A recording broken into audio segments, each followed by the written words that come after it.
The Hôtel de la Marine, also known formerly as Hôtel du Garde Meublé, is a historic building on the Place de la Concorde in Paris.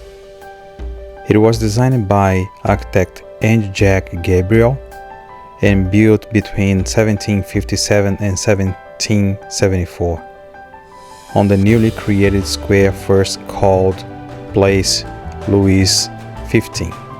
The Hôtel de la Marine was originally the home of the Royal Garde Meublé, the office managing the furnishing of royal properties.